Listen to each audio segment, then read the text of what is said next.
Bismillahirrahmanirrahim. Assalamualaikum warahmatullahi ta'ala wabarakatuh. Baiklah, yang saya hormati Bapak dosen pengampu Sejarah Pemikiran Ekonomi Islam, yaitu Bapak Dr. Sarwo Edi SAGMM, dan Bapak Adam Lubis SE selaku asisten dosen, dan tak lupa pula teman-teman seperjuangan yang saya banggakan. Alhamdulillah, pada kali ini saya akan menjelaskan strategi dagang Rasulullah Shallallahu Alaihi Wasallam.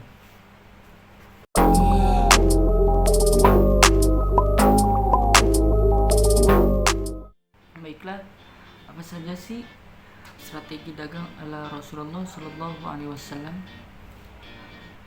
Di sini saya menerangkan ada 3 strategi Rasulullah Shallallahu Alaihi Wasallam. Jadi selain berdakwah, Rasulullah Shallallahu Alaihi Wasallam selama 25 tahun bergelut di bidang bisnis, yaitu bidang perdagangan. Di sini saya akan menerangkan salah satu 3 konsep yang dijalankan Rasulullah Shallallahu Alaihi Wasallam. Ada sahabat Nabi yang terkenal dengan kepiawaiannya dalam berdagang, yaitu Abdurrahman bin Auf. Suatu ketika Abdurrahman bin Auf datang dari Mekah ke Madinah, bertemu dengan salah satu sahabatnya, yaitu Sa'ad bin Rabi. Suatu ketika dia bertanya, "Wahai Sa'ad, di mana pasar? Di mana pasar?" Kemudian Sa'ad bin Rabi mengantarkannya dia ke pasar, itu pasar orang-orang Yahudi. Kemudian sesampainya di pasar, Abdurrahman bin Auf bertanya, "Ya Sa'ad, lapak siapakah ini?" Sa'ad menjawab, "Ya Abdurrahman, itu pasarnya orang-orang Yahudi." Langsung kemudian Abdurrahman bertanya lagi, "Ya Sa'ad, kemudian sebelahnya lapak siapa?" Yaitu kemudian Sa'ad bin Rabi menjawabnya, "Itu lapak saya Abdurrahman. Jadikanlah pasar, kita berjualan di sini." Dan kemudian sahabat lain bertanya kepada Rasulullah SAW, "Ya Rasulullah, kenapa dagang kita itu memiliki untung yang kecil, tidak seperti orang-orang Yahudi, padahal kami telah meniru dagang apa yang kamu ajarkan kepada kami, ya Rasulullah. Kami udah jujur, kami tidak melebihkan timbangan, kami menetapkan timbangan sesuai takaran, dan kami tidak berbohong satu sama lain." Langsung Rasulullah SAW menjawab, "Kamu salah."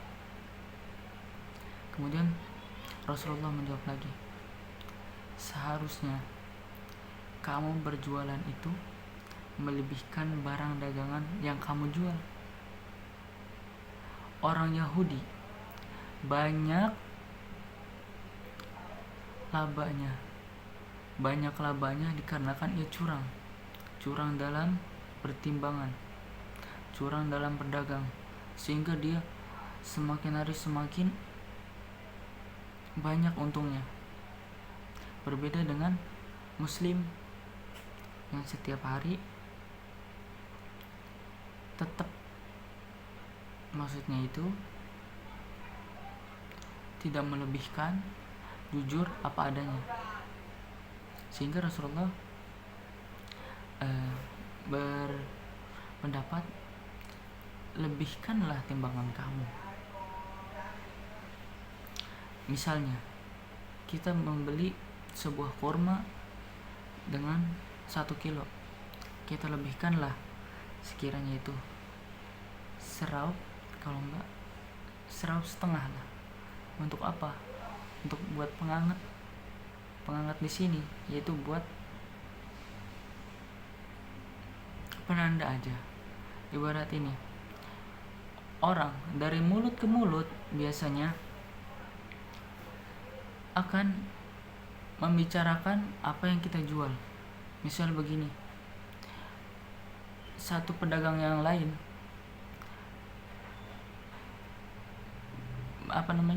berjualan 1 kilo itu segini takarannya, kita berjualan segini nih. Orang lama kelamaan akan menilai, wah, dagangan si ini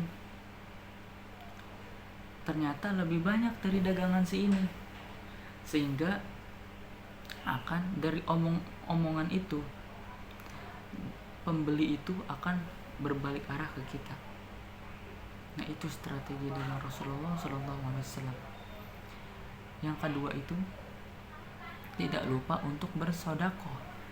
Bersedekah di sini kita jangan hanya mencari dunianya saja. Kita juga harus ingat kepada yang membutuhkan, kepada Allah juga yang telah memberikan kita rezeki.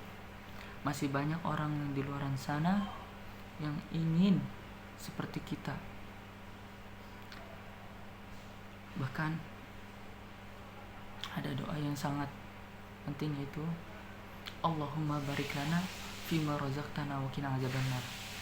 Ya Allah, limpahkanlah saya rezeki dan jauhkanlah saya dari api neraka. Bersedekah di sini. Makanya orang-orang dulu nih, kenapa selalu saja diberi kelancaran dalam berbisnis, lancar dalam berdagang, lancar dalam urusan apapun? Karena itu satu, dia tidak lupa dengan sedekah, dia tidak lupa dengan berzakat. Berbeda dengan manusia sekarang, semakin dia memiliki harta yang berlebih, semakin dia memiliki harta yang lebih banyak, dia lupa dengan sedekah. Dia lupa apa yang telah dititipkan Allah pada kita, padahal dunia itu hanya sementara. Kita hidup itu hanya sementara, sisanya akan diperhitungkan di akhirat. Makanya orang kaya itu di akhiratnya akan tertatih-tatih. Karena apa? Karena kurangnya bersedekah. Itu tergantung orangnya. Misalnya begini, kalau orang kaya yang sering dan tahu ukuran bersedekah, ia akan gampang. Maksudnya itu, ia akan lari melesat atas apa yang ia kerjakan di dunianya itu. Yang selanjutnya, kita berjualan itu tidak luput dari manusia lain. Kalau kitanya tidak, ibarat ini, kita berjualan sendiri, jika ada yang beli, tidak butuh manusia lain, lah gimana mau laku? Ya enggak. Di situ dijelaskan khairun nas anfa'uhum lin nas. Dan selanjutnya, malam yashkurin nas lam yashkurillah.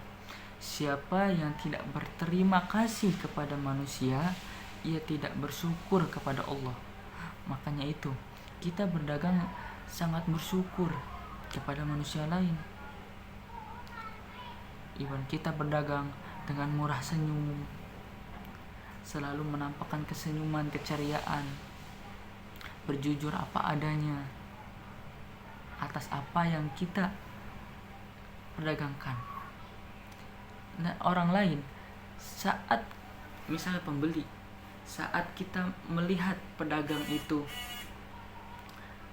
secara personal gitu ya, wah dia murah senyum, wah dia orangnya baik hati, selalu menambahkan apa yang kita beli, ibarat ini sebagai bonusnya lah, maka orang lain juga hatinya akan tersentak, wah enak nih beli di dia. Nah maka dari itu kita itu berjualan harus dengan hati yang baik, hati yang murah senyum, dermawan terhadap orang lain, sehingga Rasulullah dulu juga begitu, yang memungkinkan ia berhasil dalam berbisnisnya itu sendiri. Nah di situ, di sini ada 4 sifat. Yang pertama sidik, amanah, fatanah, dan tablik. Sidik di sini jujur kepada Allah. Jujurnya itu atas apa yang hasil dari pekerjaan kita sendiri. Hasilnya itu kita tidak lupa dengan bersedekah, berzakat, dan beramal. Tidak ada orang yang melarat karena bersedekah. Kita bersedekah mendapatkan keberkahan dari Allah, sehingga dari keberkahan itulah kita dapat menambah keimanan kita, menambah rezeki apa yang kita miliki. Yang kedua itu amanah. Amanah di sini amanah dalam menyampaikan apa yang kita beli, amanah dalam berjualan, misalnya berjujur, bertutur kata, ya apa yang kita jual itu, tadi amanah di sini yaitu jujur dalam berkata, yaitu dapat meyakini pembeli atas apa yang kita ucapkan itu. Ibaratnya tidak hanya diucap saja, tetapi barang yang kita dagang itu tidak sesuai apa yang kita omongkan itu. Seharusnya kita sesuai apa yang kita omongkan dan apa yang kita dagangkan itu sendiri. Di sini fatanah di sini pandai memahami situasi. Ibaratnya situasi di sini ini gimana nih? Situasi di sini berdagangnya gimana? Kita pandai-pandai dalam memahami situasi sehingga orang lain itu dapat mempercayai kita sebagai pedagang yang jujur. Ya.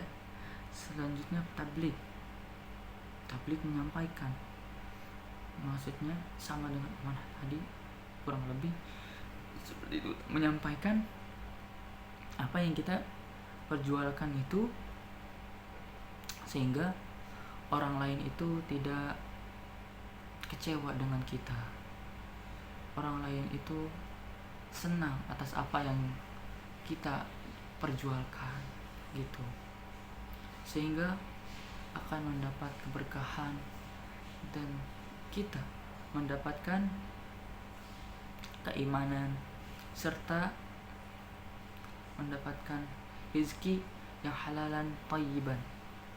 Terima kasih. Mungkin ini saja yang dapat saya sampaikan. Kurang lebihnya mohon maaf. Billahi taufiq wal hidayah. Wassalamualaikum warahmatullahi taala wabarakatuh.